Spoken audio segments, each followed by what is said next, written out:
Reed, congratulations for being the Bayoubuzz Louisiana Woman of the Year. Why don't you tell us something about yourself? Mother of 7, grandmother of 14, teacher of thousands, devoted wife to the same great guy for 42 years.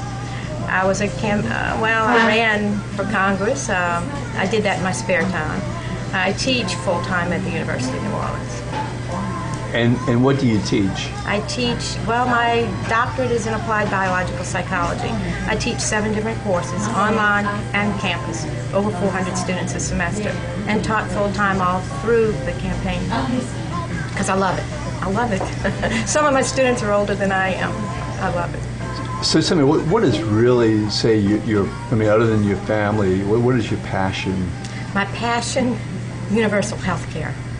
I am so into pushing for a policy that is affordable and accessible to all Americans. I'm very adamant about this. As things stand now, our health care is going to bankrupt us. Even the most conservative experts, they tell us, they're not denying, they're warning of impending disaster if we do not have comprehensive change.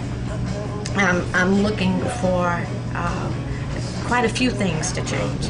But before I get into what my reasons are or what I would like to do to see that it happens, I think all your listeners would agree that there needs to be some radical or some very, very appropriate changes.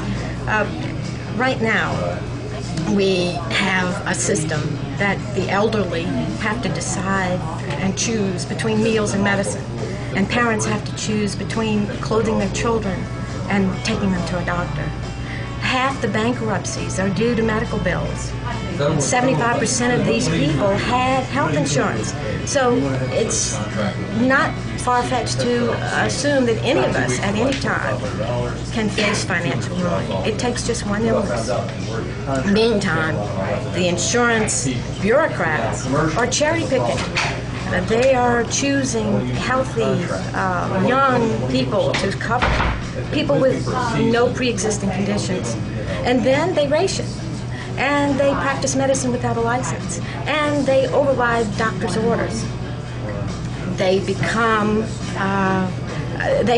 the decision makers and withhold life and death procedures based on profit margin, not on medical necessity or healing.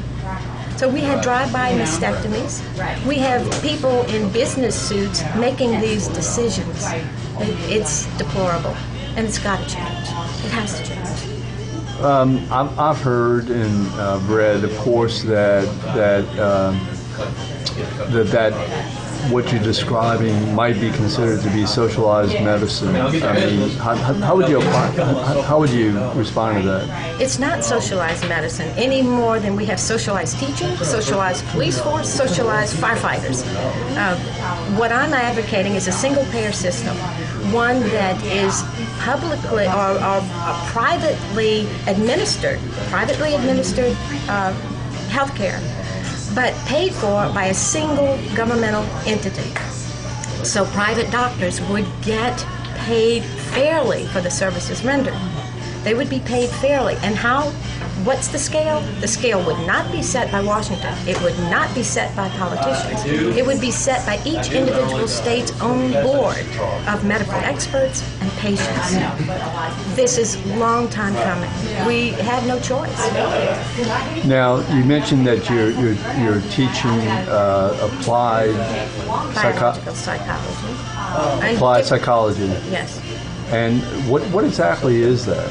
Well, I did research on rats and MIF1 protein, and we were looking for the way this protein operated. But what I teach now is more developmental because of my interest and because of my massive experience. I've raised so many children, grandchildren, everybody else's child come through me. It's something that I feel much more comfortable with because I'm so much more interested in it. Now, You've been very much an activist. You ran for Congress. What type of organizations are you active in? Right now, I've just gotten, well, I'm not quite finished with it. I fought for the firefighters. They needed an advocate. I was more than happy to do it. They still need an advocate, and I'm ready. It's only right. I like to fight for things that are right. This was right. They were being persecuted unfairly. I'm also very much into levees.org. We need to demand that 829 investigation.